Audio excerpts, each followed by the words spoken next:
लेंगे लंबी गहरी श्वास और करेंगे 3 बार पवित्र ओम ध्वनि का उच्चारण। तदुपरांत गायत्री महामंत्र। ॐ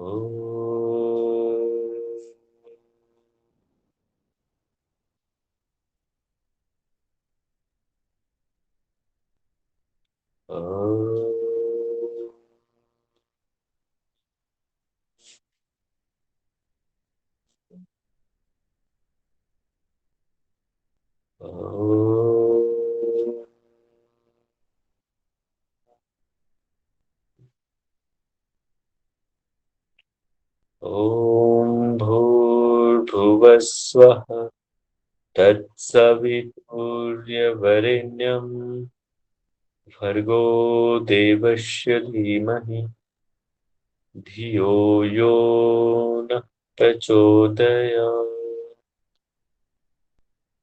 लंबी गहरी श्वास लें, छोड़ें, दोनों हथेली को जोड़ें, घर्षण करें,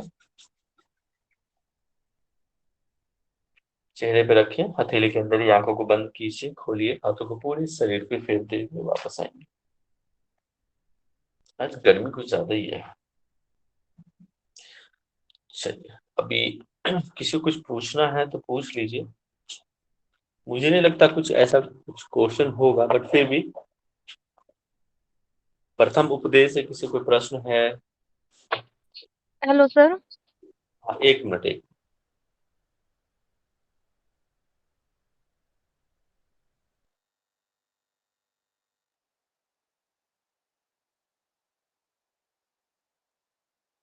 हाँ जी, हाँ बिन्नी जी बताइए।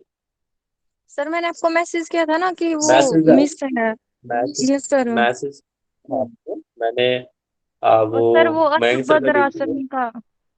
हाँ जी, हाँ जी, हाँ जी, मैंने बोला था जो अपलोड करते हैं ना वीडियो, उनको मैंने मैसेज आपका डिलीवर कर दिया था, बट वो बिजी होने के कारण अपडेट नहीं किया। वो वीडियो शायद अपलोड नहीं हुआ।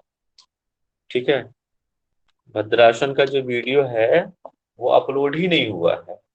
टोटल हमारे जो है ना 9th लेक्चर है, लेकिन अभी तक उसमें 8 लेक्चर ही अपलोड हुए हैं, तो वो एक मिसिंग था। ठीक है, तो मैंने बोल दिया है वो अपलोड हो जाएगा। जो अपलोड करते हैं वो 2 दिन बिजी थे बहुत। ठीक है, वो जल्दी अपलोड हो जाएगा। Okay, thank you sir. हाँ जी, अगर ऐसा कोई इशू आता है तो मैं फिर से उसको बढ़ा दूंगा, डोंट वरी। बट आज वेट कर लीजिए, आज अपलोड हो जाएगा जी। बस सर अष्टभद्र आसन नहीं है सर, वो एक पेज का ही है, बस वही पूछा सर। मैं अभी समझा भी देता हूँ, मैं भद्रासन जो है समझा भी देता हूँ आपको। और इसके अलावा किसी को और परेशानी है तो बताएं। सर वो जो क्वेश्चन पेपर बनाए थे उसमें से एक पूछना था क्वेश्चन। उसमें उसमें जो लास्ट के जो क्वेश्चन है ना वो गलत क्वेश्चन था। नहीं ठीक नहीं, है, वो यम और नियम में श्रेष्ठ है। हाँ तो सिंपल है, क्या श्रेष्ठ है बताइए। यम और नियम, अच्छा अभी क्वेश्चन रिपीट किए था, यम और नियम में कोई एक श्रेष्ठ बताना है। ना, कोई एक नहीं, दोनों दोनों ऑप्शन थे ना, अहिंसा और मिताहारा। ऑप्शन हाँ हाँ वो हाँ। श्रेष्ठ बताया है ना। ये है मतलब यम में अहिंसा और नियम में मिताहार श्रेष्ठ है। हाँ, शैलेश जी बताइए श्लोक नंबर क्या है? हाँ जी सर। 38। श्लोक नंबर क्या है? 38। 38। हाँ जी, 38। यमे ईश्व मिताहार अहिंसा नियमेश्व मुख्यम सर्वाश्नेष्वेकम सिद्धा सिद्धा सिद्धासनम विदु। ठीक है, यम में मिताहार और नियम में अहिंसा। सॉरी, यम में मैंने उल्टा बोल दिया है ना। यम में मिताहार और नियम में अहिंसा जो है बताया गया हो। और मुख्य आसनों में जो सिद्धासन जो है विद्वान जनों के द्वारा सिद्धासन जो है। ठीक है, ठीक है, और किसी का कोई प्रश्न है? जल्दी से पूछो, फिर मैं पढ़ाऊंगा आगे ना, ऐसे टाइम लगेगा तो फिर कैसे काम चलेगा, हाँ जी इतना सर। स्लो में अपन। हाँ जी सर, एक क्वेश्चन पूछा था आपने कि स्वात्माराम जी कौन से संप्रदाय से, हमने नाम लिख क्योंकि दिया था। लास्ट वाला जो सबसे लास्ट का जो श्लोक है जो उस पर हमने चर्चा करी थी, उसमें वैसे ही था कि जो सहजानंद परंपरा के महान अनुयायी योगीराज स्वात्माराम ऐसा था, तो हमने उसी से रिलेटेड पूछा था कि जो स्वात्माराम जो हुए हैं सहजानंद परंपरा के रहे हैं। बट फिर भी मैंने आप लोगों को ये कहा था कि मैं फिर भी कुछ विशिष्ट जनों से संपर्क करके आपको इस बात की पुष्टि करूंगा। सर एक सवाल था, उसमें सिद्धों से पूजित आसन कौन सा है? उसमें ऐसे सिद्धासन, सिंहासन। सर श्लोक नंबर बताइए। रूपाली जी बताओ। सिंहासन था ना, आसनों में पूजित उत्तम आसन उसी को कहा जाता है ना। जी सिंहासन है। हाँ जी, मुझे क्वेश्चन नहीं समझ आया, उन्हें क्या चाहिए, सिंहासन या सिद्धासन? आसनों में पूजित कौन सा है बताओ। सिंहासन। हाँ जी, सिंहासन है। योगी पुंगवई, जो श्रेष्ठ जो योगी हुए हैं ना, श्रेष्ठ योगियों के द्वारा कौन सा आसन पूजित कहे गए हैं, तो सिंहासन जो है आसनों में पूजित, और इसको उत्तम आसन भी कहते हैं। श्लोक नंबर 42, ठीक है, देख लेना। 52 सॉरी 52 52 52 सॉरी 52, ठीक है। इसके अलावा क्लियर हुआ अमित जी? अमित कुछ कौन यस से सर, पूछ? Yes sir. और पूछिए, इसके अलावा कोई प्रश्न है? प्रथम उपदेश, देखो सारे ही इसमें जो उपदेश है ना इम्पोर्टेंट है। आज हम लोग कुछ नए लोग भी। सर बस सर ये एग्जाम जो ली थी उसका पेपर रेफरेंस के लिए मिलेगा क्या? मैं पूरी कोशिश करूंगा, शायद होना चाहिए, बट क्या है ना कि कुछ सेटिंग में गड़बड़ होने की वजह से ना मतलब मामला बिगड़ गया। अच्छा। और मैंने पहले ही कह दिया था, स्टार्टिंग में ही बोल दिया कि थोड़ा सेटिंग में गड़बड़ हो गया, और मैं उसका एक्सपर्ट था भी नहीं। मैंने बड़ी कोशिश से बनाया वो, और कुछ सर उल्टे पुल्टे। MDYA के आईडी से बनाया था, कहीं और से बनाया था? नहीं, वो मैं अपने आईडी से बनाया था, अच्छा अच्छा, ठीक। और फिर वो था गड़बड़ हो गया। फिर अगली बार से थोड़ा सा ना ध्यान रखूंगा, और मैं इसमें कुछ ऑलरेडी टीम है जो बनाते हैं, बट मुझे बाद में पता चला, बाद में मैसेज आया सर का, तो बट मैंने तब तक बना चुका था, तो बन तो गया था ठीक, लेकिन सेटिंग कुछ थोड़ा सा हुआ नहीं। लास्ट में मैं सेटिंग में चेंज करने के चक्कर में ना वो गड़बड़ हो गया। फिर स्टार्टिंग में कम से कम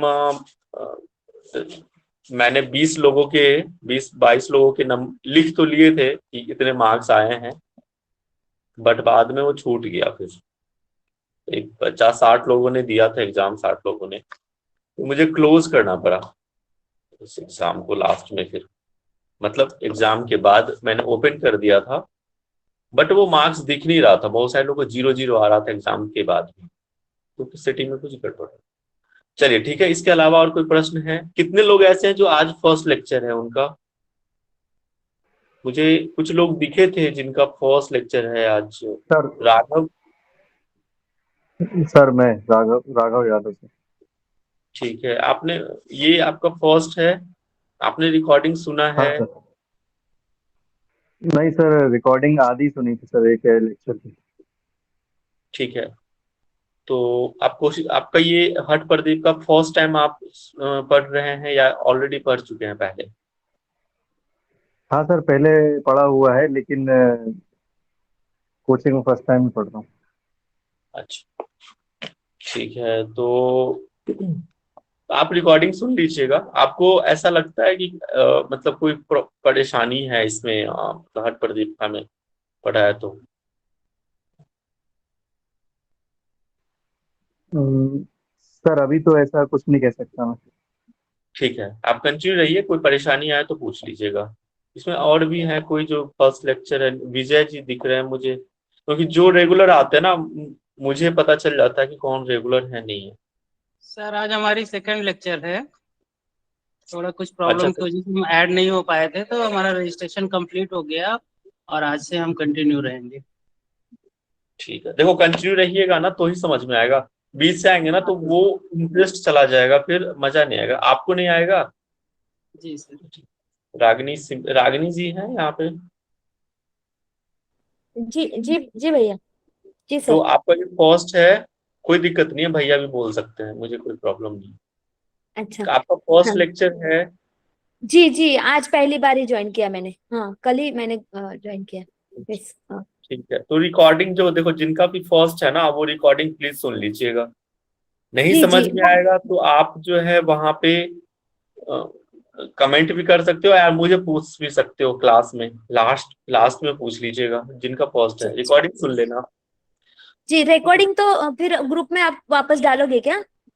रिकॉर्डिंग सारे डाले जाएंगे, एक साथ सीरीज में डाल दिए जाएंगे। मैं पूरी कोशिश करूंगा 1-2 दिनों में डाल दिया जाएगा सीरीज में, प्रथम उपदेश का। जी एक वो मिस है, जी वो उसको भी डाल। ठीक है, इसमें और कौन है? गौतम है, और कौन लोग हैं जी सर। जिनका फर्स्ट? चलो ठीक है, किसी के कोई और प्रश्न है प्रथम उपदेश से तो प्रथम पूछ उपदेश लीजिए। नहीं, अभी क्वेश्चन से ही है। क्या? क्वेश्चन से ही है, वो जो क्वेश्चन पेपर है। कौन सा क्वेश्चन है? वही तो पूछ रहा हूँ, कौन सा है बताओ।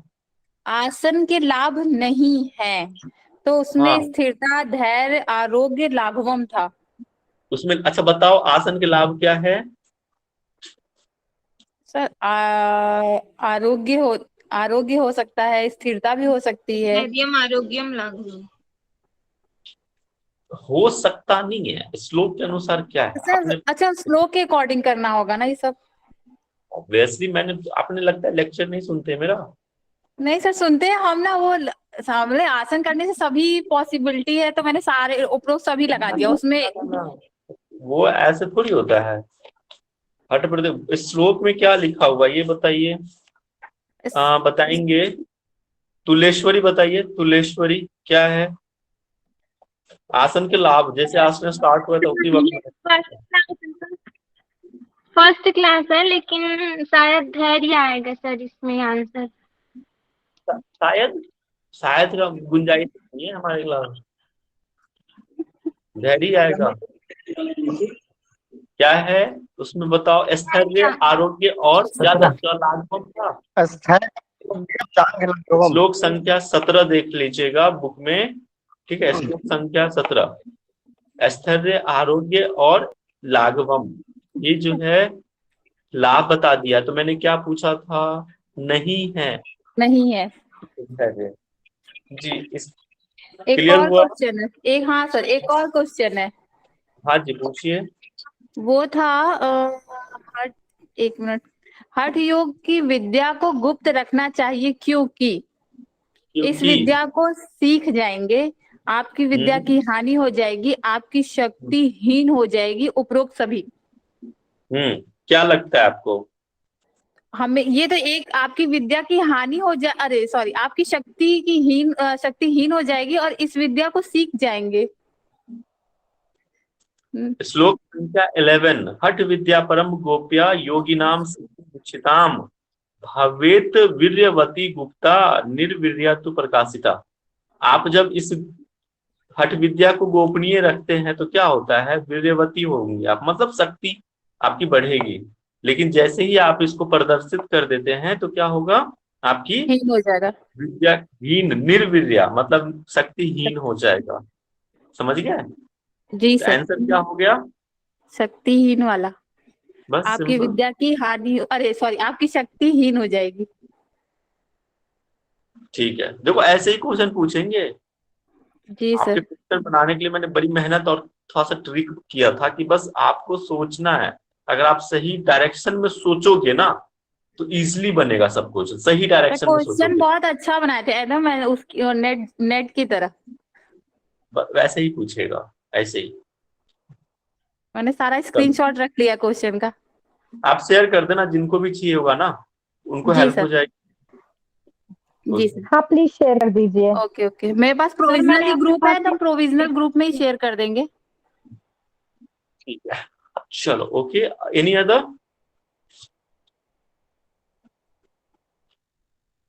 25 नंबर का जो क्वेश्चन था वो गलत था, उसका आंसर जो होगा मयूर आसन होगा। क्वेश्चन क्या था उस 25 नंबर याद है किसी को? सर एक मिनट जिन्होंने देखिए, उधर से रिलेटेड था। गुल्म और उदर रोगों को कौन सा आसन सर दूर वो करता है? गुलम है सर, और वो मयूरासन गुल्म का रोग। है। हाँ जी हाँ जी, बस बस बस बस। गुल्म रोग, गुल्म रोग क्या होता है बताएंगे? रश्मि जी बताइए, गुल्म रोग क्या होता है? क्या बताया मैंने? रश्मि नहीं आता है, बोल दीजिए सर। नहीं आता बस। सर सर पाइल्स रहता है गुल्म रोग। क्या क्या क्या है? पाइल्स। पाइल्स देखो वायु का गोला होता है, पाइल्स नहीं होता। ठीक है, अच्छा उदर रोग में वायु का गोला बन जाना उसको हम कहते हैं ये गुल्म रोग। ठीक है, ओके। चलिए। हाँ। तो 25 नंबर जो था ना वो गलत था, उसमें जो मयूरासन आंसर होगा, लेकिन ऑप्शन में नहीं दिया था मैंने मयूरासन, तो मिस्टेक हो गया था मुझे। एक्चुअली पश्चिमोत्तान आसन की जगह पे मुझे मयूरासन देना था, बट मिस्टेक हो गया जल्दी जल्दी में। ठीक है, इसके अलावा कोई किसी के प्रश्न है, पूछना है? 2 मिनट आपके पास है, नहीं तो फिर मैं स्टार्ट करूंगा द्वितीय उपदेश। एक लास्ट डाउट है सर। हाँ जी जी, तो ये फर्स्ट उपदेश का दोबारा एग्जाम होगा ना फिर? अच्छा, ये अब जो मैं कोशिश ये कर रहा हूं कि जब अब मैं दूसरा टेस्ट लूंगा द्वितीय उपदेश का, तो उसमें प्रथम उपदेश सा मैं ऐड कर दूंगा क्वेश्चंस। ठीक है, तो मतलब क्वेश्चन की 50 संख्या में क्वेश्चन बढ़ा टोटल मिलेंगे? अब कितनी क्वेश्चंस रहेंगी ये तो सरप्राइज है, बट मैं चलिए। ऐड कर दूंगा प्रथम उपदेश का।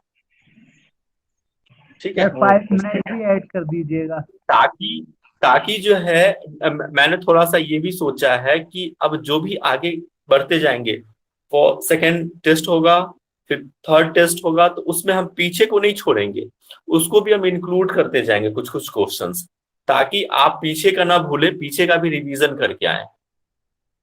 तो ये थोड़ा सा चेंजेस है।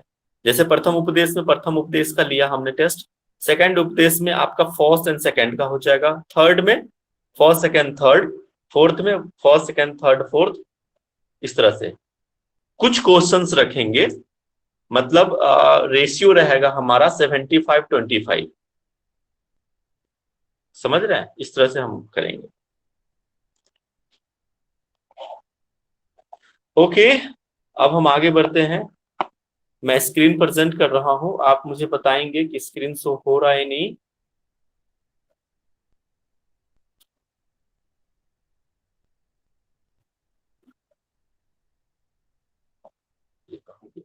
स्क्रीन प्रेजेंट हो रहा है जी। Let me know. चलो, द्वितीय उपदेश का नाम क्या है बताएंगे?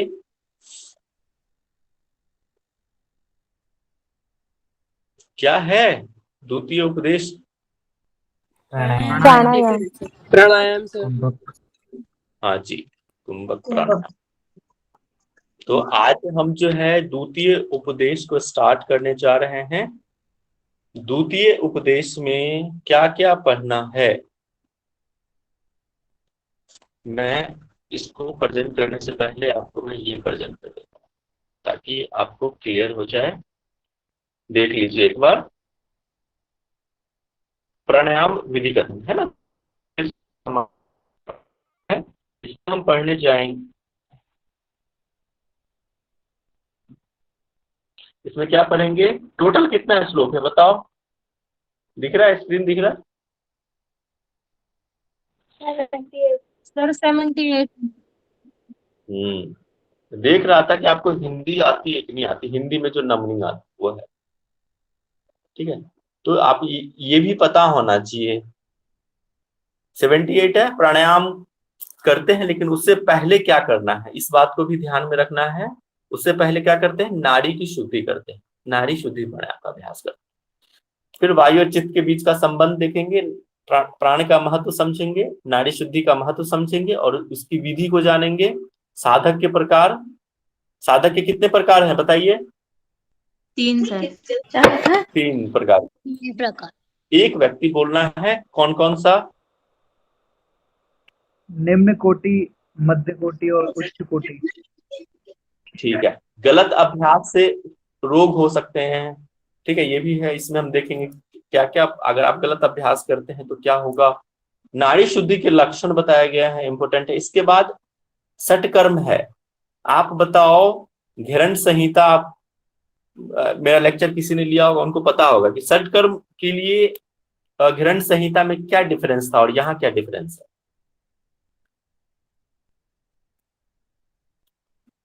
एनीवन? सर वहाँ पे जो है षटकर्म करने कंपलसरी है, लेकिन यहाँ पे ऐसे कंपलसरी में नहीं रखी है। बहुत बढ़िया। और वहां पे क्या है, स्पेशल उसका जो है चैप्टर है, समझ गए। सटकर्म के लिए अलग अध्याय। प्रथम हमने क्या देखा था, सटकर्म है ना, सबसे पहले उन्होंने सटकर्म बताया है, इसके बाद आसन, ये सब स्पेशल उन्होंने अलग एक चैप्टर लिया है सटकर्म के लिए, ठीक है ना।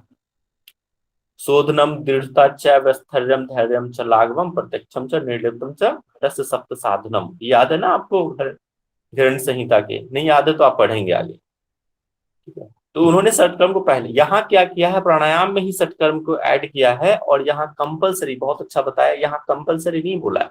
किनको करना है, जो जिनको क्या है, ओबेसिटी है, जिनको कफ पर बढ़ गया है, मोटापा है, उनको कहा गया है सटकर्म करने के लिए, सबको नहीं कहा गया है करने के लिए।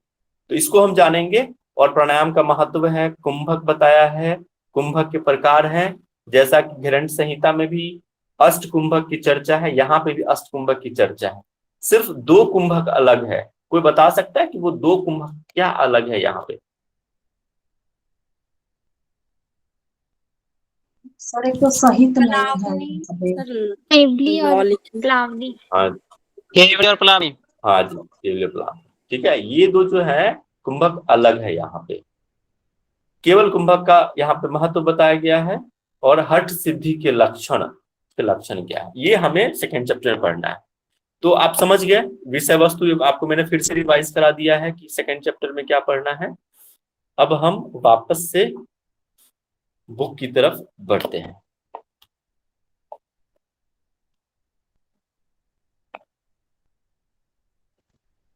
बहुत इम्पोर्टेंट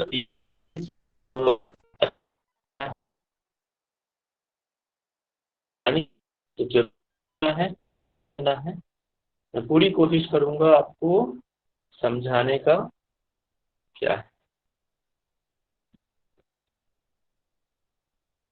तो स्टार्ट करते हैं हम द्वितीय उपदेश आज, ठीक है। कहता है द्वितीय उपदेश में क्या कह रहा है कि अथासने, मतलब अथ आसने, इसको ना अन्वय करके तोड़ तोड़ के समझिएगा, तो इजिली आप समझ जाएंगे कि क्या कहना चाह रहा है श्लोक में। और एक बार जब आप समझ जाते हैं तो बड़ा आसान हो जाएगा आपको इसको याद करना भी। वैसे ये श्लोक जो है उतनी इम्पोर्टेंट नहीं है, इसके श्लोक को याद करने की जरूरत नहीं है, बट समझना बहुत जरूरी है कि क्या कह रहा है। तो अथ आसने दृढ़े योगी वसी हित मित आसना गुरुपदिष्ट मार्गेन प्राणायामान संभव से। कह रहा है कि अथ आसने, आसन के दृढ़ हो जाने पे, जब आप आसन दृढ़ हो जाए तो योगी को मतलब वशी, यहाँ पे क्या मतलब, इंद्रियों को वशीकरण से, हम अपने जो इंद्रियां हैं, सेंसेस जो ऑर्गन है, उसको कंट्रोल करने की बात कह रहा है, उसको नियंत्रित रख के। हित मितासना मतलब जो आपको संयमित आहार लेने की बात कह रहा है ना, जो बैलेंस डाइट है, संयमित आहार, जो हमने मिताहार के लिए बताओ प्रथम उपदेश में क्या कहा है, किसको हम मिताहार कहेंगे? और 1/4 चतुर्थांश। हाँ जी, ठीक है। तो उसको हम क्या कहते हैं? मिताहार की ऐसे भोजन जो शिव को अर्पित, मतलब इष्ट को या शिव को अर्पित करके, ठीक है, उसका चतुर्थांश भाग कम खाया हो, उसी को हम क्या कहते हैं? मिताहार। और क्या था इसमें? एक पॉइंट और था ना, ईश्वर को समर्पित किया हुआ भोजन। और क्या था? पीछे का भी ध्यान होना चाहिए। सुस्निग्ध और मधुर। हाँ, सुस्निग्ध और मधुर शिव को अर्पित, और चौथा था कि भोजन का चतुर्थांश भाग कम खाया हो, उसको मिटा। तो आपकी जो आहार है बहुत बैलेंस होना चाहिए, मिताहार होना चाहिए, और गुरु के उपदेश के मार्ग के अनुसार। ठीक है, जो गुरु कह रहे हैं उसके मार्ग के अनुसार प्राणायाम का अभ्यास करना है। ये ध्यान रखना है कि किसके उपदेश, तो गुरु के उपदेश। गुरु वर्ड आपको याद रखना है। ठीक है, इस तरह के मैंने क्वेश्चंस भी आपको भेजे थे, उसमें कई सारे ऑप्शन दिए थे मैंने, पिता, माता, गुरु और ऐसे कुछ और था, इनमें सब उपरोक्त सब याद है आपको? किसके उपदेश? हाँ जी सर, एक क्वेश्चन था ये कि आपको ये था कि किसके अनुसार हमें वो करना चाहिए। हाँ जी, तो ये चीज वर्ड आपको बहुत ध्यान में रखना है। आपको लगेगा कि हाँ सारे ही आंसर सही हैं। जो टेस्ट लिया गया तो उसमें आपको कई सारे ऐसे क्वेश्चन आपको लगे होंगे कि अरे ये भी हो सकता है, ये भी हो सकता है, सारे आंसर आपको सही लगेंगे, लेकिन आंसर उसमें से सिर्फ एक ही होता है।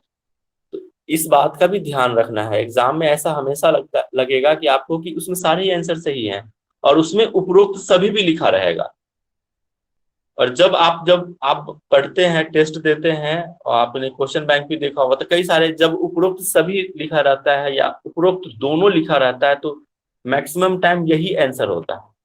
तो यहीं पे हम फंस जाते हैं कई बार, इसका भी ध्यान रखिएगा। ये श्लोक वेरी वेरी इंपॉर्टेंट, आपके टंग पे होना चाहिए, जिह्वा पे होना चाहिए, याद होने चाहिए क्या। ठीक है, कई बार सुना होगा आपने इस श्लोक के। क्या कह रहा है? 5 स्टार मार्क कर लीजिए, ये पूछे जाते हैं कई बार। कैसे पूछ देगा कि बीच से दे देगा कि और इसका संबंध किससे है। इस तरह के भी क्वेश्चन आजकल नेट जागत में कई सारे क्वेश्चन पूछे जाते हैं कि श्लोक उठा के दे देगा, उसमें से कुछ लाइन निकाल देगा और पूछ देगा कि ये किससे संबंधित है, इसको कंप्लीट कीजिए, कंप्लीट। तो इसको ध्यान में रखना है। और ये श्लोक वैसे ही पूछे जाते हैं जो बहुत प्रचलित होते हैं। इस तरह कह रहा है कि चले वातम चलम चले वाते चलम चितम निश्चले निश्चलम भवेत् योगी अस्थानुत्व पुमाप्नोति ततो वायु निरोधयेत्। अब क्या कह रहा है कि चले वातम, कि वात के चलायमान होने से, है ना, चलम चितम, आपकी जो चित्त है वो चंचल हो जाएगा। ठीक है, मतलब चित्त का यहाँ पे कहने का अर्थ है क्या? मन से है। मन आपका चंचल हो जाएगा। चित्त के अंदर क्या क्या होता है? मन, बुद्धि, अहंकार, सारे चीज होते हैं ना, चित्त का ही तो पार्ट है वो। ठीक है, चित्त मतलब क्या होता है? आपने पढ़ा भी होगा योग सूत्र में, सर ने पढ़ाया भी होगा। चित्त का मतलब क्या? एक स्टोरेज, स्टोर। तो कहते हैं कि यहाँ पे चित्त का अर्थ यहाँ पे आपके मन से लिया गया है कि आपका जो मन है चंचल हो जाएगा।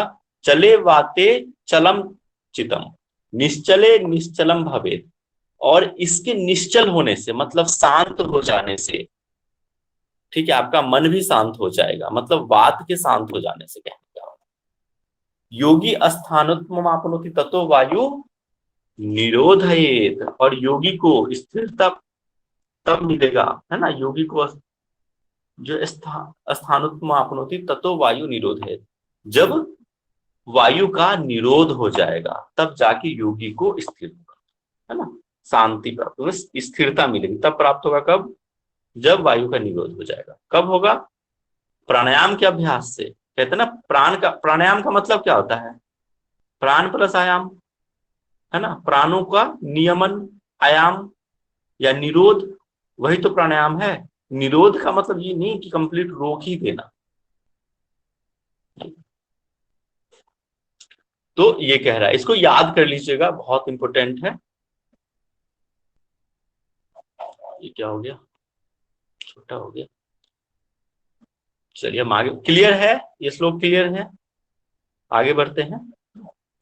यावत वायु स्थितो, क्या कह रहा है कि यावत वायु स्थितो देहे तावत जीवन मुच्यते मरणम तस्य निष्क्रियात् क्रांति अस्तुतो वायु निरोधयेत्, कि जब तक, तावत न होता है कि जब तक वायु स्थित है, कहाँ? इस देह में स्थित है, विद्यमान है, तब तक जीवन जो है मतलब जीवित है। कहा जाता है कि जब तक वायु जो है आपके शरीर में स्थित है, वायु चलायमान है, तब तक आप जीवित हैं।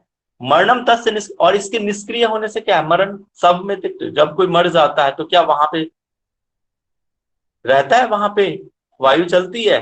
अच्छा, एक क्वेश्चन आपसे मैं पूछता हूं, कौन सा प्राण है जो मरने के बाद भी कुछ देर के लिए सक्रिय रहता है? एनीवन? धनंजय सर। हाँ जी, धनंजय। धनंजय। पांच प्रकार के सर जो, व्यान हाँ जी, वो तो प्राण है ना। व्यान हाँ तो प्राण है ना, तो प्राण के प्रकार है, ज्ञान पंच। वायु। व्यान धनंजय सर, व्यान धनंजय व्यान धनंजय प्राण। ठीक, हाँ जी, ठीक है, समझ गए। देखो, प्राण का जो कॉन्सेप्ट है ना, वो कुछ प्राण होते हैं, उपप्राण, ठीक है। तो प्राण, अपान, उदान, समान और व्यान, ठीक है, ये मुख्य पंच प्राण। और 5 उपप्राण है जो आता है कि देवदत्त, कृकल, धनंजय, और क्या है, 2 और बताओ। कुरुम। नाग कुर्म। नाग और कुर्म। नाग, हाँ जी, नाग, कुर्म, कृकल, देवदत्त, धनंजय, ये जो 5 जो हैं उपप्राण कहे जाते हैं। तो सबके अपने अपने कार्य हैं, ठीक है। तो धनंजय जो होता है ना, मरने के बाद भी कुछ समय के लिए सक्रिय रहता है, तभी तो कहते हैं कि जो मर जाता है तो उसके जो ऑर्गन्स है डोनेट किए जाते हैं एक सीमित समय के लिए, ठीक है। चलिए हम आते हैं वापस इस टॉपिक पे कि मरणम तस्य निष्क्रिय, और मरने के बाद क्या है, वो निष्क्रिय हो जाता है, बाहर निकल जाने में, निष्क्रिय मतलब मर गया है। तो वायु निरोधित, अतः इसका जो है क्या करना चाहिए, अभ्यास करना चाहिए, इसका प्राणायाम का अभ्यास करना चाहिए, ताकि है सक्रिय बना।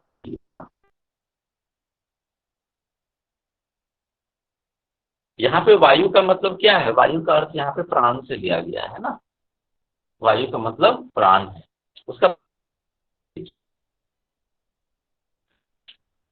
अब आगे बढ़ते हैं, चौथा, मलाकुलासु नाड़ीषु, मलाकुलासु नाड़ीषु मारुतो नैव मध्यगा।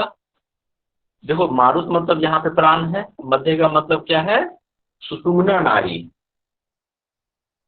ठीक है, सुषुम्ना नाड़ी से लिया गया यहाँ पे, ओके। कथम स्नायुत उन्मनी भाव, देखो फिर से आया उन्मनी, ये अवस्था है ना, एक कह सकते हैं कौन सा अवस्था, उच्च कोटि की अवस्था है ना, सिद्धि की एक अवस्था है, मोक्ष की एक अवस्था मानी जाती है। कार्य सिद्धिम कथम भवेत्, जो नाड़ी में जो मल जमा है, नाड़ी जो नाड़ी में जो मल जमा है, ठीक है, उस मारुतो नैव मध्यगा, अगर नाड़ियों में मल जमा है तो वायु जो है, हमारा जो प्राण है, नैव मध्यगा, कैसे वो सुषुम्ना में प्रवाहित होगा, नहीं होगा ना। इसीलिए कह रहा है कि जो हमारे जो प्राण ऊर्जा को सुषुम्ना में प्रवाहित करना है, तो उससे पहले अपने को क्या करना है, नाड़ी को शुद्ध करना है, नाड़ी से मल को निकालना है। कथम शायद उन्मनी भाव, और उन्मनी भाव कैसे आएगा, मतलब जो उच्च जो अवस्था है आएगा ही नहीं जब तक कि नाड़ी से मल की शुद्धि नहीं हो। कार्य सिद्धिम कथम भवेत्, और कार्यों में सिद्धि कैसे मिलेगा, है ना। तो इसीलिए कह रहा है क्या, कि आपको पहले नाड़ी की शुद्धि करनी है। ये नाड़ी की शुद्धि करने से पहले उसका महत्व बता रहा है कि क्यों हमें नाड़ी की शुद्धि करनी चाहिए, उसके महत्व का बता रहा है, महत्व हम जान लिए। और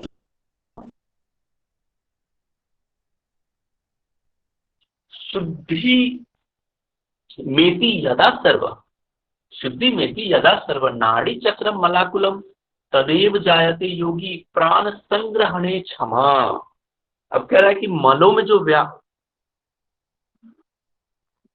नाड़ी के जो नाड़ी है, हमारे शरीर में कितनी नस नाड़ियां हैं, 72,000 नस नाड़ियां, उसमें जो मल जमा है, ठीक है, तब तक शुद्ध नहीं होगा, निर्मल नहीं होगा, जब तक कि आप इस अभ्यास नहीं करेंगे, नारी शुद्धि के अभ्यास नहीं करेंगे, ठीक है।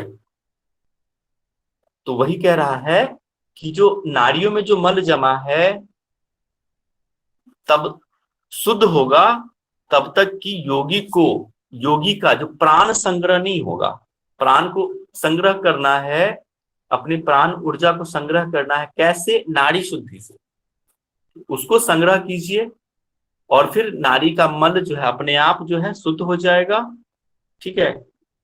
तो यही कह रहा है, और संग्रहणे क्षमा, तब जाके ये समर्थ हो पाएगा। कब? जब नारी की शुद्धि हो जाएगी तब आप प्राण ऊर्जा को संग्रह करने में समर्थ हो पाएंगे, सक्षम हो पाएंगे, ठीक है। तो सर एक बार ये रिपीट करना। ठीक है, रिपीट करा दे रहा हूं कि जो देखो नारी में जो मल जमा है ना, उसको उसकी शुद्धि तब तक नहीं होगी जब तक कि आप ये प्राण जो हम नारी शुद्धि के अभ्यास नहीं करेंगे। और जब ये शुद्ध हो जाएगा, ठीक है, जब ये नाड़ी जो है शुद्ध हो जाएगा तब जाके आप सक्षम हो पाएंगे प्राण ऊर्जा को संग्रह करने में, उसको नियंत्रित करने में सक्षम हो जाएंगे। देखो ना, प्राण ऊर्जा को नियंत्रित करने में समर्थ हो पाएगा। यहाँ पे हिंदी में भी इसका अच्छा दिया है कि मलों में व्याप्त सारी नाड़ियां जो है जब निर्मल हो जाती है तभी साधक समुचित प्राण ऊर्जा को नियंत्रित करने में समर्थ होता है। ठीक है, क्लियर है? ये तो सारे महत्व बता रहा है। और सर ये आसन करने से नाड़ी शुद्ध होती है ना सर, हाँ जैसे जी, पहले पढ़ा है हमने। आसन करने से ही होती है ना सर नाड़ी शुद्ध? आसन नहीं, यहाँ पे क्या, आसन से तो दृढ़ता आएगी आपको, ठीक है। यहाँ पे तो आपको नारी शुद्धि के सर बारे आपकी में बता वॉइस रहा है। ब्रेक हो रही है सबको ब्रेक हो रही है? सर। यस सर, बीच बीच में ब्रेक हो रही है, फिर सही हो रही है, फिर ब्रेक हो रही है, फिर सही हो रही है। हाँ सर, बहुत ब्रेक हो रही है।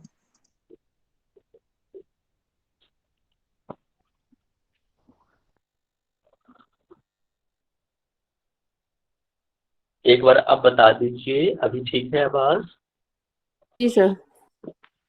अब अभी ठीक है? देखो ये जो अभी कह सही रहा है। है, हाँ जी ठीक है, देखो कह रहा, वॉइस ब्रेक हो रही है फिर से। फिर से हो रही है। Yes sir. सर हाँ ये सर। एक सेंटेंस कंप्लीट नहीं हो रहा सर, बीच में ब्रेक हो रही है। रुक जाइए ना, मैं थोड़ा सा अपना बैकअप प्लान ओपन कर लेता हूँ। इस बार देखो इसमें क्या कह रहा है कि जो हमारे नाड़ी में जो मल जमा है ना, वो जब शुद्ध हो जाता है, ठीक है, जब आप नाड़ी शुद्धि का अभ्यास करते हैं तो वो शुद्ध हो जाता है, निर्मल हो जाता है, तब जाके साधक जो है, तब जाके जो साधक है प्राण ऊर्जा को संग्रह करने में समर्थ हो पाता है, तब जाके। ये कह रहा है। अभी समझ में आया इसको? ये बताओ। Yes sir. सर ये मल, नाड़ी में जो मल जमा होता है, क्या मल जमा होता है, मतलब समझ नहीं। एक मिनट रुक जाओ।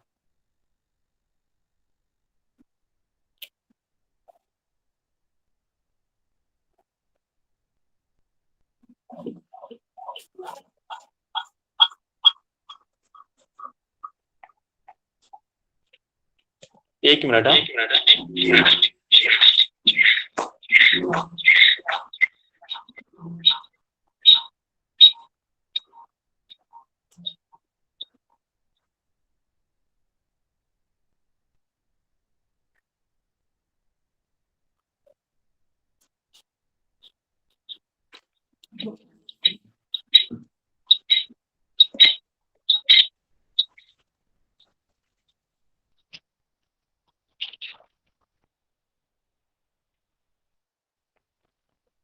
अभी आवाज जा रही है मेरी? अभी आवाज जा रही है मेरी? अभी आवाज जा रही है? जी आ रही है सर। रिपीट हो रही है सर, एक बार बोल रहे तो 3-4 बार रिपीट हो रही है सर। सबका ही ऐसा हो रहा है। गूंज रही है।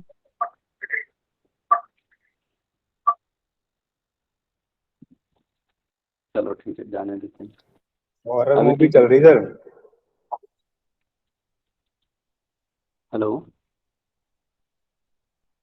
हेलो। जी जी सर, अभी ठीक है। हाँ आवाज जा रही है मेरी? बिल्कुल सही नहीं सही आ नहीं रही आ है। रहा। जी जी सही है।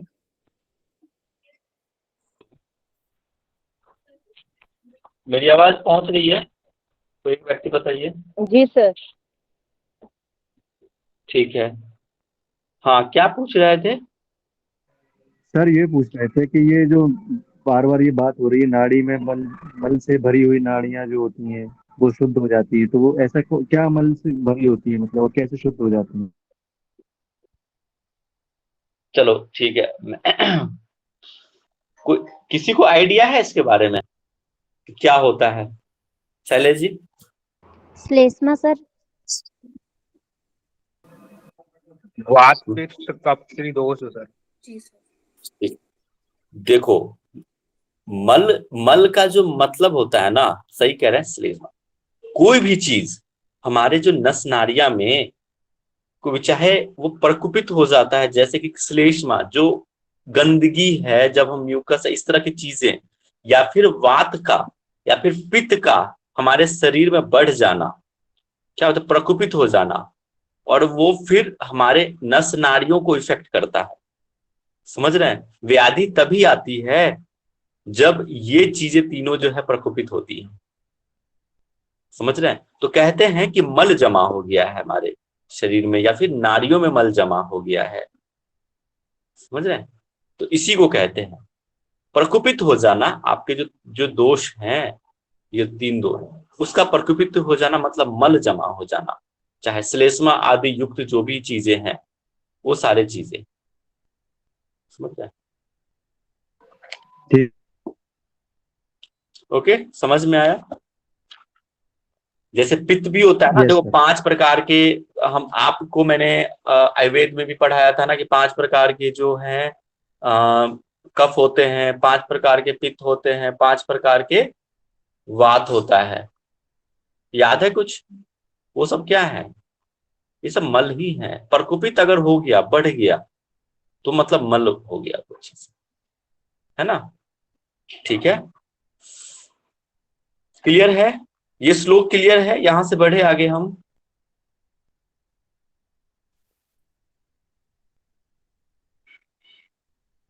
चलो यहाँ यस से सर। 6 मैं सोचा था कुछ पढ़ा दो। चलो 1-2 श्लोक और देख लेते हैं, इसका छोड़ दे। प्राणायामम ततः कुर्यात नित्यम सात्विक सात्विकया धिया। धिया मतलब क्या होता है? बुद्धि, है ना? यथा सुषुम्ना नाड़ीस्था मला शुद्धि प्रयान्ति च।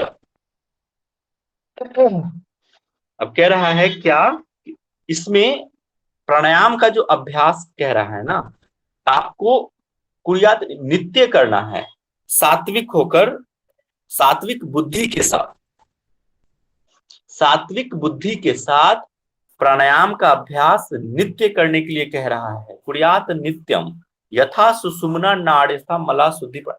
और तब जाके क्या होगा? सुषुम्ना नाड़ी में जो मल जमा हुआ उसकी शुद्धि हो जाएगी। सुषुम्ना नाड़ी में जो विद्यमान मल है ना, उसकी शुद्धि हो जाएगी। किसके अभ्यास से? प्राणायाम के अभ्यास से। लेकिन क्या करना है? सात्विक मतलब सात्विक बुद्धि के साथ नित्य आपको प्रतिदिन इसका अभ्यास करना है। ठीक है, इसका ये मतलब हुआ। सर सात्विक बुद्धि से मतलब सर? अरे सात्विक बुद्धि आपकी एकाग्र चित्त होकर, सात्विक बुद्धि मतलब पूरा ध्यान फोकस हो के साथ, ध्यान हमारा कहीं और है और हम बस श्वास ले रहे हैं, छोड़ रहे हैं, वो प्राणायाम नहीं होता। प्राणायाम कब होता है? जब आप पूरी अवेयरनेस के साथ योग का अभ्यास, योग ही ले लो, सिर्फ प्राणायाम ही नहीं, आसन की भी बात हो रही, समझिए। जब आप सात्विक बुद्धि के साथ कोई भी योग का अभ्यास नहीं करेंगे तो कुछ भी उस सिद्धि नहीं मिलेगी आपको। पूरी एकाग्रचित्त के साथ ही योग का अभ्यास किया जाता है, तभी जाके इसका लाभ है। ठीक है, तो यहाँ पे प्राणायाम के लिए कहा है, किसी के लिए भी हो सकता है, चाहे वो आसन हो, प्राणायाम हो, मुद्रा हो, बंध हो, कोई भी योग अभ्यास। ठीक है, सात्विक बुद्धि के साथ आपको करेंगे तभी इसका लाभ मिलेगा। सात्विक बुद्धि मतलब एकाग्रचित्त होकर इसका अभ्यास करना है। ठीक है, ओके, आगे बढ़ते हैं। अब देखो ये विधि बता रहा है यहाँ पे, किसकी विधि है? नाड़ी शुद्धि की बता रहा है यहाँ पे कि बद्ध पद्मासनो। देखो यहाँ स्पष्ट नहीं लिखा है कि ये नाड़ी शुद्धि, लेकिन है ये नाड़ी शुद्धि की विधि।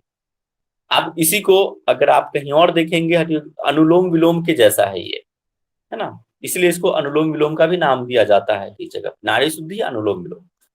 बद्ध पद्मासनो योगी प्राणम चंद्रेण पुरियेत। क्या आप यहाँ पे इंपोर्टेंट आ रहा है? बद्ध पद्मासन में बैठकर। ठीक है, अब कुछ लॉजिक से सोचो कि यहाँ पे बद्ध पद्मासन में कह रहा है, लेकिन क्या यहाँ बद्ध पद्मासन आप लगा पाओगे? नहीं सर, नहीं लगेगा। ठीक है, तो मतलब है पद्मासन का, बद्ध पद्मासन का यहाँ पे अर्थ क्या निकल के आता है? पद्मासन लगाएंगे। आपने पद्मासन के समय आसन में क्या देखा था तो पद्मासन, लेकिन विधि क्या थी उसकी? बद्ध पद्मासन की विधि बताया गया था। यहाँ पे लिखा हुआ बद्ध पद्मासनो, मतलब बद्ध पद्मासन में, लेकिन आप तो कर ही नहीं पाएंगे। भैया हाथ कहाँ रखोगे? बद्ध पद्मासन लगा लिए तो फिर कैसे सांस लोगे, छोड़ोगे? हाथ का यूज ही नहीं होगा, है तो दो ही हाथ। इसीलिए यहाँ पे पद्मासन है, सिंपल पद्मासन, बद्ध पद्मासन नहीं। यहाँ समझेंगे योगी प्राणम चंद्र। चंद्र क्या होता है बताओ? बाई नासिका से सांस जो लेते हैं,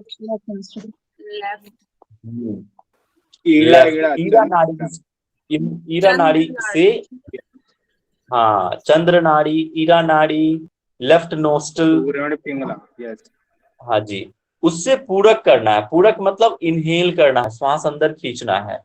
किसको? प्राण को। यहाँ पे ना वायु मतलब प्राण से। ठीक है, अंदर खींचा, धारित्व यथाशक्ति, अपनी क्षमता अनुसार उसको धारण करना। धारण करने का मतलब होल्ड करना है, रोक के रखना, अपनी क्षमता अनुसार। ऐसा कुछ नहीं कहा है कि इस रेशियो में रखना है, अभी रेशियो की चर्चा नहीं है। अपनी क्षमता अनुसार रोक के रखिए। भूया सूर्य ने रेचक, और फिर क्या करना है? रेचक करना है सूर्य नाड़ी से। सूर्य नाड़ी मतलब पिंगला, पिंगला कहते हैं ना, और क्या? राइट नोस्ट्रल और सूर्य नाड़ी भी कहते हैं। उससे क्या करना है? रेचक कर देना है, सांस को बाहर छोड़ देना है। इसके बाद आगे देखो, अभी यहां तक रुक नहीं गया, आगे भी है। प्राणम सूर्येन च आकर्ष्य पुर्येत उदरम शनै विधिवत कुंभक कृत्वा पुनश्च चंद्रेण ऋचय। अब उसी से है, फिर क्या करना है? जब हमने राइट नोस्ट्रल से सांस बाहर छोड़ दिया, वापस से कह रहा है प्राणम सूर्येन च, आकर्षण करना मतलब सांस लेना है। पुर्येत उदरम शनै, पेट तक। देखो यहाँ पे स्पष्ट लिख दिया है, उदर में भरना है श्वास को धीरे धीरे। किससे लेना है? सूर्य नाड़ी से लेना है। ओके, विधिवत कुंभकम, और फिर वैसे ही जैसे कि पहले हमने कुंभक लगाया, अपनी क्षमता अनुसार श्वास को रोका, कृत्वा पुष्णश्च चंद्रेण, और फिर पुनः चंद्र नाड़ी से श्वास बाहर छोड़ दिया। समझ गए? अनुलोम विलोम, नाड़ी शोधन, यही होता है नाड़ी की शुद्धि। इस तरह से आपको नाड़ियों की शुद्धि करनी, ये विधि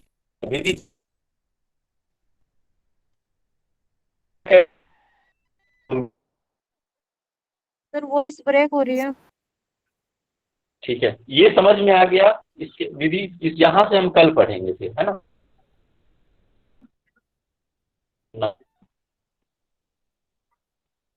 चलो ठीक है। सर एक क्वेश्चन था। अभी रुक जाओ, रुको, क्वेश्चन पूछना, 1 मिनट। चलो अब पूछो क्वेश्चन, क्या पूछना है? सर जैसे अभी हमने पढ़ा कि हमें बद्ध पद्मासन के अंदर जो है वो नाड़ी शुद्धि की क्रिया करनी है। अगर हाँ मतलब जी। क्वेश्चन के अंदर अगर जो पद्मासन आता है या बद्ध पद्मासन इसको आता है तो हमें कौन सा जो है वो करना दोनों में पड़ेगा? से लेटर प्लीज। पहले तो ये आप स्पष्ट हो जाइए कि दोनों में से एक पूछेगा, तो पद्मासन लिखा रहेगा या तो बद्ध पद्मासन रहेगा, दोनों नहीं साथ पूछेगा। अगर दोनों सपोज मान लेते हैं, ठीक है, 0.011% है, अगर सपोज पूछ दिया तो वहां पे बद्ध पद्मासन ही लगाइए, क्योंकि श्लोक में क्या है, बद्ध पद्मासन। ठीक है, जी सर। लेकिन ऐसे क्वेश्चन नहीं पूछे जाते हैं जहां पे इतने कंफ्यूजन हो। ठीक है, रेयर होता है, रेयर नहीं के बराबर है ना, 0.001% ऐसे पूछे। तो सर जैसे कि हमारा श्लोक के अंदर तो बद्ध पद्मासन है, लेकिन वो हमें ऑप्शन में पद्मासन दे रहा है, तो क्या हम तो पद्मासन पद्मासन लगाएंगे तो हमारा कंसीडर होगा वो? बिल्कुल होगा, 100% होगा।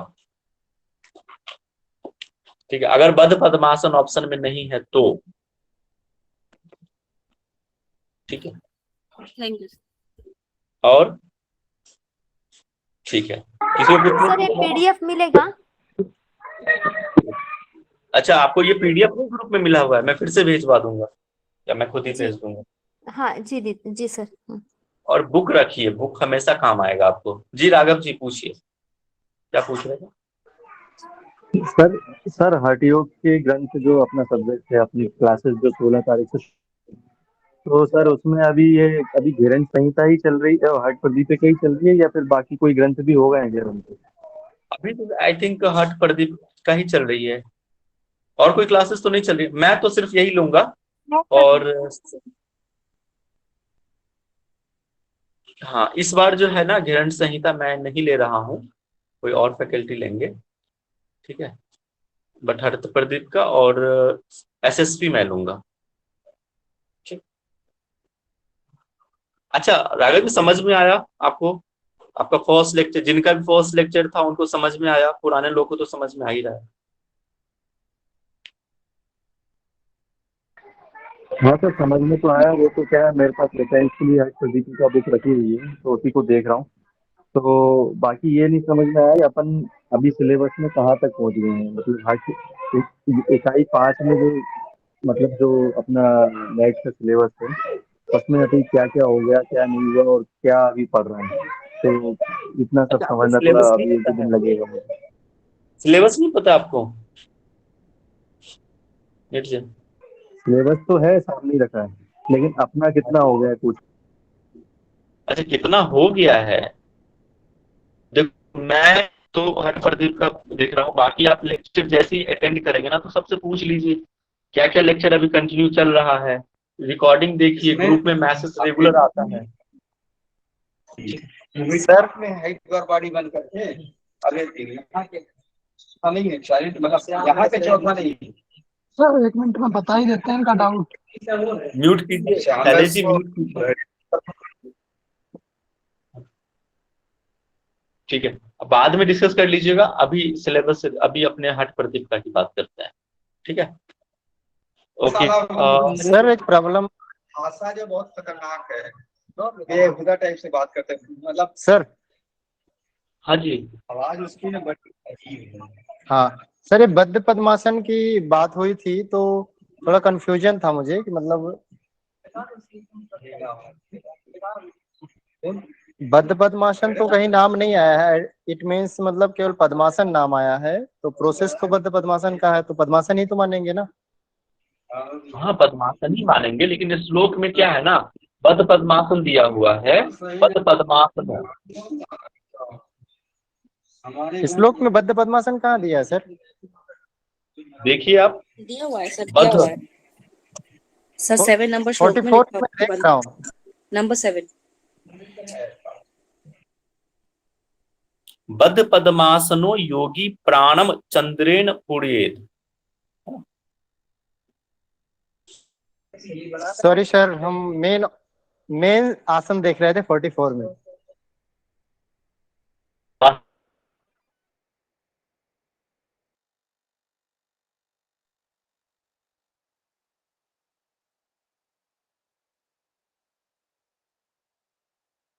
चलिए मैं कुछ प्रश्न पूछ लेता हूँ आप लोगों से, टाइम हो गया है, एक दो प्रश्न फिर जो है।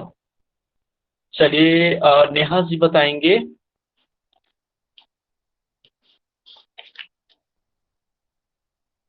कि किसके उपदेश से हमें प्राणायाम का अभ्यास करना चाहिए, किसके उपदेश के द्वारा?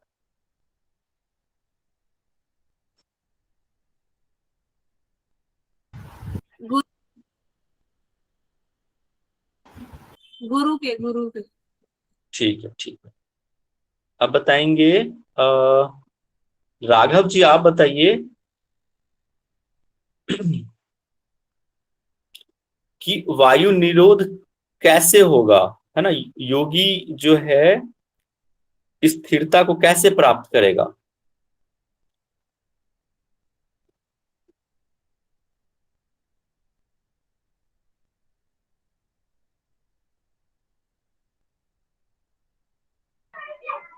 प्राणायाम के अभ्यास से।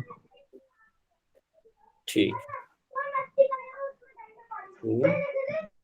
और वो श्लोक किसी को याद है? चले वातम चले चितम, एनीवन, किसी को याद है तो एक बार सुनाओ। सर मुझे याद है थोड़ा थोड़ा।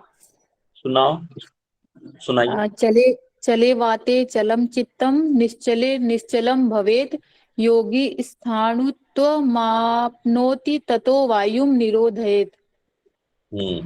सर मैं सुनूं? और क्या है?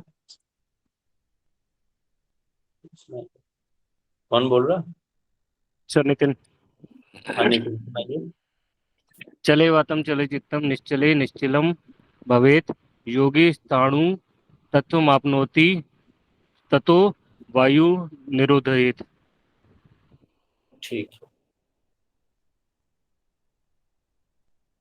ठीक है। मल जो है, हमारे जो नाड़ी में जो मल जमा है उसकी शुद्धि हो जाने से क्या होगा?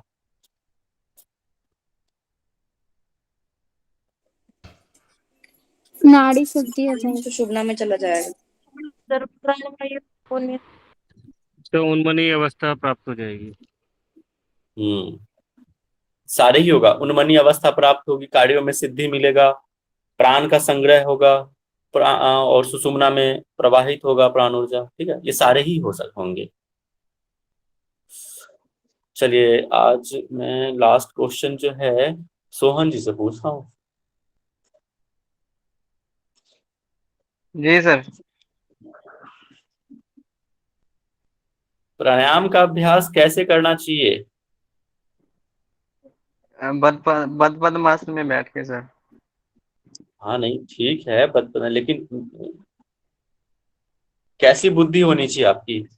सात्विक बुद्धि में के साथ, एकाग्रता के साथ। ठीक है। नारी शुद्धि का जो है आप म्यूट कर लीजिए। मैं किससे पूछूं? रेश विधि बताएंगे, सब लोग टाइप कीजिए और गौतम जी बताएंगे विधि।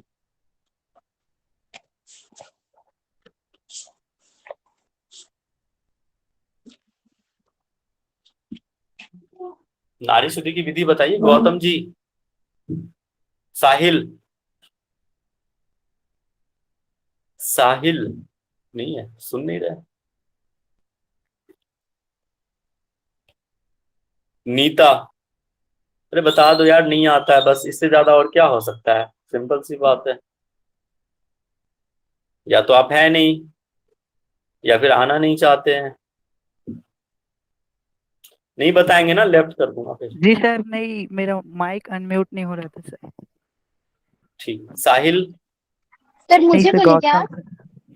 नहीं आप बताओ, गौतम बताइए।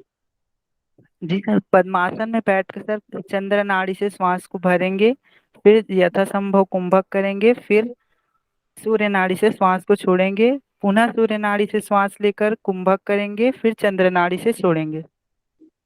ठीक, ओके, थैंक यू। ध्यान रखेंगे अगली बार से। देखो आप लोग बोलते ना, इससे ज्यादा मतलब नहीं जवाब तो कोई बात नहीं है, गलत हो जाए चलेगा, लेकिन चलिए शांति पाठ करते हैं। कमर गर्दन सीधी करके बैठिएगा। सर एक क्वेश्चन।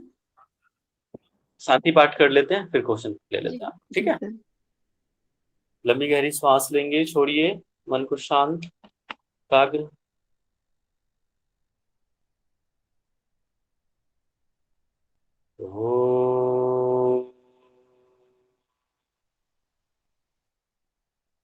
सर्वे भवन्तु सुखिनः, सर्वे सन्तु निरामया, सर्वे भद्राणि पश्यन्तु, मा कश्चित् दुःखभाग् भवेत्।